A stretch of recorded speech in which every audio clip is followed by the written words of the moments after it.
Hi everyone, welcome back to my channel, or welcome to my channel if you've never been here before.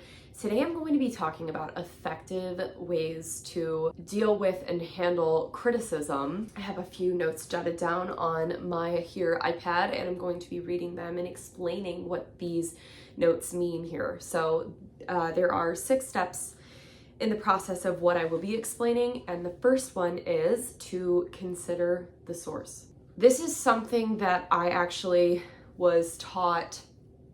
There was a coworker of mine that I worked with years ago, and it was really funny. I was a hostess at a restaurant that I was working at once a week for some extra money, and a very difficult customer came in, and I handled it, I guess, really well. And my coworker at the time was telling me, you just need to consider the source. And at first it was really funny. The way that it was put was really funny, but it's so true, and it sits with me still to this day. I really honestly thought about what he said, considering the source, and I was like, wow, that actually makes so much sense. So when I say consider the source, and like when I jot down that note, I mean, do you value the criticizer's opinion?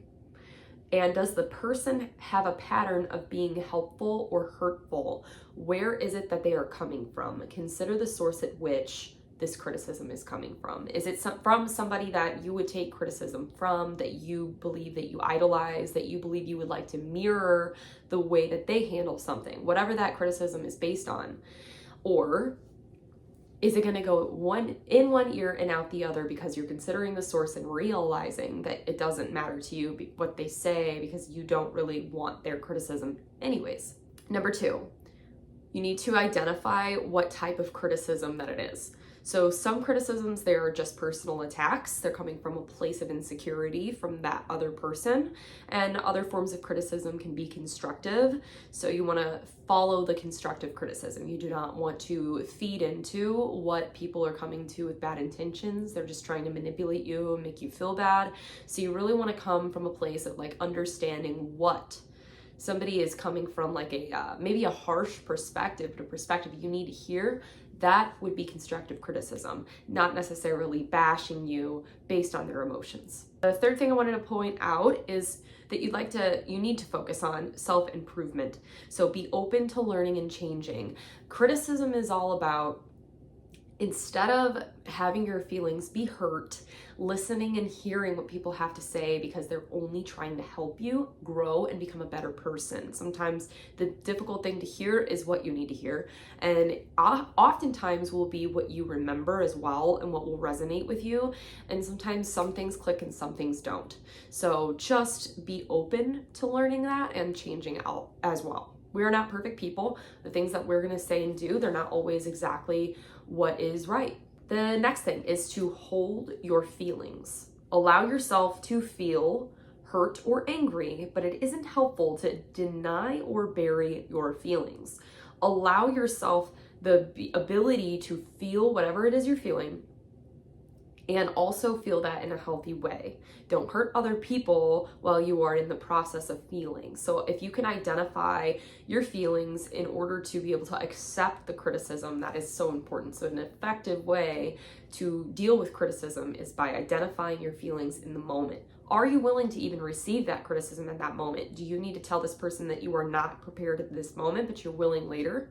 That's fine, as long as you're able to identify and control your feelings first and foremost. And then also not allowing yourself to be hurt and offended by somebody's criticism, as long as it is said in a respectful manner. Number 5 for the 6 effective ways to deal with criticism is to let go of criticism that does not help you to grow. So you're going to shift your focus if you feel that you are just a projection of someone else's insecurity or jealousy. There's a lot of times people will come from a place of that, and they will not want to give you good advice, or they will literally refrain from being supportive of you just for the simple fact of their emotions. So you really need to learn how to let go, in one ear, out the other. Like I said earlier, when you can identify that something isn't really a productive piece of information to be criticized on.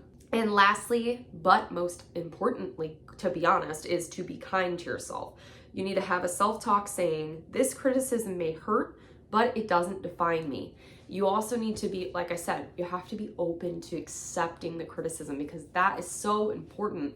If you're going to be given pieces of advice, you're not always going to like it, but it's meant to help you grow. Whether the advice is directly to you or through a podcast in a generalized statement, a friend that doesn't really want to just tell you what you want to hear and sugarcoat things, but just simply wants to be honest with you. Hey, I'm not coming from a place of hurt, but I want you to know this is the truth.